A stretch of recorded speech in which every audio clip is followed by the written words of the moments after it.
Roger, the Big Bang has now entered common knowledge as the way the universe began, and everybody always asks, how did the Big Bang begin and what happened before that? And philosophers, theologians, physicists now begin to speculate on it.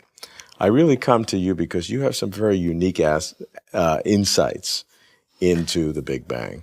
Well, there's something almost paradoxical about this microwave background. It's telling us that there was something like the Big Bang there, but it's also telling us, because the observations of the microwave background, you can plot the frequency, you can plot the intensity against each frequency, and you find this wonderful curve. It's the Planck curve, black body spectrum, and it agrees with that to an extraordinary precision, much better than you could produce in the lab.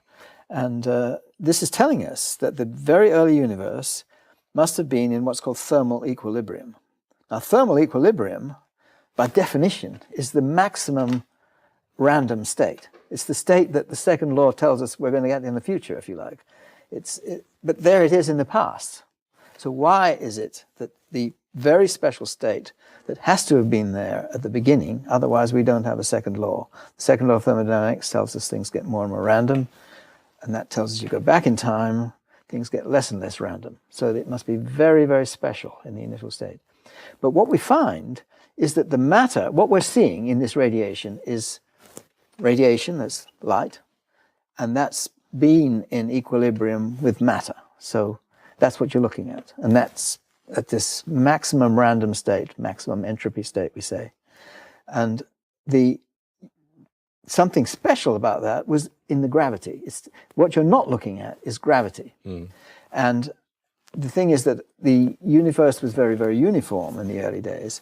And we think of uniform as, okay, consistent with being random, if you like. But that's not true when gravity is a principal ingredient, because it tends to clump things together.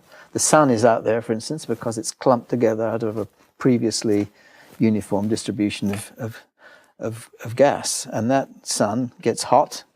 The background sky is cold, the sun is hot. And it's the difference between the hot sun and the cold sky that we live off. And that's where all life comes from that. So that's the key thing. Now, so the universe was very special, but it was very special only in the gravity. Somehow gravity wasn't thermalized with everything else. And that's something which needs to be explained. To me, it's the greatest puzzle about the Big Bang. Now, I don't see most of these theories making any attempt to answer that question. Certainly the inflationary model doesn't. It only, in a certain sense, makes things worse. The argument is that it smooths out the universe and things like this, but it doesn't do that unless you're already special, or even more special in the early stages. So if you follow the argument through, you see that it really doesn't explain this initial specialness. And it can't, because it's all consistent with the second law of thermodynamics, which says things get more and more random. So how could they have got more and more special in the early stages? There has to be something else. Now, for a long time, you see, if anybody had asked me what happened before the Big Bang, I would have given the conventional answer, which is the Big Bang was this singular state when all our equations go haywire and time and space, doesn't make any sense. Even the question before doesn't mean anything, you see. So that's the conventional answer. You say, you can't talk about it. It's just a meaningless question. There is no before. There is no before. Now, I now have changed my mind. I'm not sure it's fair to say I've changed my mind, but I have another idea which I'm pursuing, which I think has a reasonable chance of being right. And this depends upon how you characterize the initial state of the universe. So what I'm saying is that the gravity was special. Everything else seems to have been as random as it could be. Now, can you characterize that in some geometrical way? Well, a colleague of mine, Paul Todd, who at the Maths Institute here in Oxford, has had a particular way of characterizing this. I've worried about this for a long time, and I've formulated a thing I call the Weyl curvature hypothesis. Let's not worry about what that means, but it's something about the particular type of space-time curvature that could have been present in the early universe. Now, my colleague Paul has a way of phrasing that in a nice geometrical way, which is to say that you could extend the universe to before the Big Bang. Now, this is just a mathematical statement. You're not saying you believe any physics here. Just saying this mathematical statement. You could extend it before to, as long as you're somehow allowed to stretch the universe out. So I think, what's the best way of explaining this? I think there are some nice pictures that Escher has of everything, a universe of angels and devils, and they're all within this circular boundary. And at the edge, you see, that's infinity. And the whole universe is squashed into this disk. Now, if you forget about the size of those angels and devils and just worry about shapes, then you can, doesn't matter how big they are. The little ones at the edge are the same sort of shape as the ones in the middle. But if you are prepared to stretch and squash in a uniform way, okay, that you could stretch that boundary out to infinity, or you could squash it back to this finite boundary. Now, there is a universe. I mean, the universe in this picture stops at the edge, that's infinity. But you could imagine extending it to the other side and preserving this kind of geometry. It's called conformal geometry. That's a mathematical term, which means that, okay, you know about shapes, small shapes, but you don't know about sizes. So small and big count as the same, but different angles count as different, or different small shapes count as different. So if you don't mind stretching or squashing, then you could step outside this universe to another side to it. So I want you to imagine the same thing here, that you've got the Big Bang, which is somehow stretched out to be a surface, as though that's a one-time surface, but you could go before it. Now, this mathematical trick, I'm not saying this is real, I'm just saying it's a mathematical trick. This mathematical trick, if you phrase the condition on your universe in this way, you say you could extend to before, then that is a way of characterizing the initial state of the universe. The universe seems to be like that. It seems to be that the gravitational degrees of freedom are killed off, which is what this picture is expressing. It's hard to say this without being sort of technical, but I hope this sort of idea gets across. Okay, now that's one side of the picture. And if you like, the physical justification for this is that in the very early universe, the temperature was so high, the energies of particles were so high, that it didn't matter a hoot what their masses were. See, mass is what you use if you want to build a clock. There are two fundamental equations in physics that I'm referring to here. One is the famous Planck law, which tells you energy equals E equals h nu. So the energy is proportional to frequency. The other is the famous, even more famous Einstein equation, E equals mc squared, which tells you that energy is proportional to mass. So if you put those two together, it says mass and frequency are basically the same thing. Right. So that means that there's a clock, which is the frequency, is a measure of mass. Now, if you don't have any mass, or if mass becomes irrelevant, you can't build a clock. So in the early universe, the universe didn't know how to keep time, you see. It just it lost track of how fast things were going, you see. And if you take that seriously, you can imagine going to before it. Now, it's a difficult idea to grasp, but it's mathematical. It makes mathematical sense, but it's hard to sort of think this is real physics, you see. But okay, that's one side of it. Now, the other side is think of the very remote future. What do we expect in the very remote future? We have the universe expanding. The universe is expanding. Without limit. And it's accelerating in its expansion, which is important for this whole picture. It wouldn't work otherwise. And this is this mysterious thing that people worry about. They call it dark energy. Maybe it's just the Einstein's cosmological constant, which is the way I would look at it. But still, we don't know why it should be there, if you like. So, but in this picture, you need it. So I want to say, what's the remote future in this picture? Well, the universe expands. It exponentially expands. And, okay, there's black holes lying around, which have got lots of mass in them. According to Stephen Hawking, these things will, in a very remote future, the universe will cool down to lower than the temperature of any given black hole, even huge ones which have a very low temperature.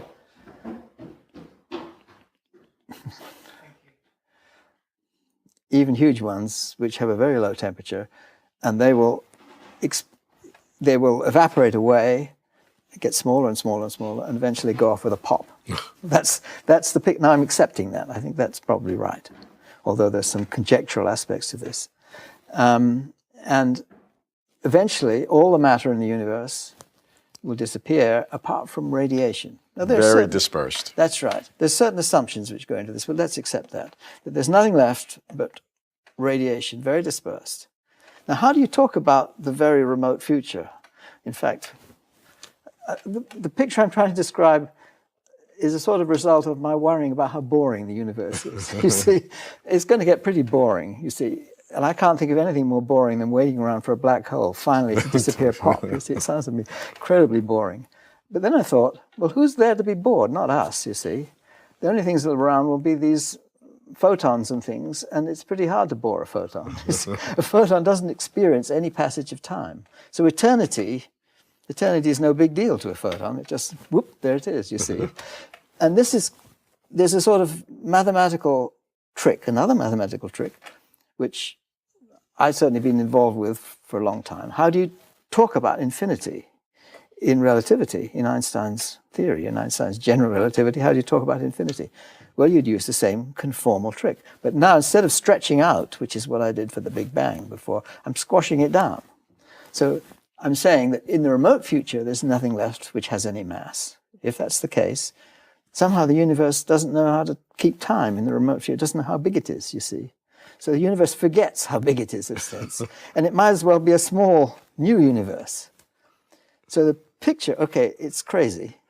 I followed everything until that very last step where we have a complete expansion, we have complete dispersion, no mass, photon radiations, and the similarity was that there's no clock. That's right. Because you have no mass. That's right. And that's the same characteristic of the early universe when it was very small. Yep. But you have this very big universe that has no clock. And now how do you get to that small universe that has no clock? But the point is that it doesn't know the difference between big and small. Because it has no clock. It has no clock. You see, okay, you've got the speed of light, which enables you to transform from time to space. Yes. But since it's got no clocks, it has no way of measuring distance either.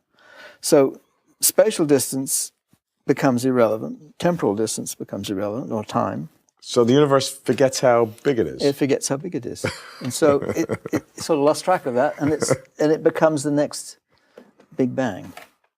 Now, of course, this needs to be filled out with some honest mathematics, and it also needs to be related to observation. And the thing is, you might think it's hopeless. How would you ever know whether there was a previous universe, you see? But it's not so hopeless. And the first point is that I mentioned inflation. Inflationary universe is that in the early stages there was this exponential expansion. But in this model, the exponential expansion took place in the very remote future. And that is quite consistent with our present-day view. The universe will expand exponentially. And so you will get same features that you get with inflation, but without inflation. And so then the idea is that that exponentially expanding universe forgets how big it is, and it becomes the Big Bang of the next scale. Now, how do you observe? I mean, as I say, is there observation apart from agreeing with there are these things called scale invariants, which is one of the observational supports for inflation. So I'm saying that I think will carry over to this particular model.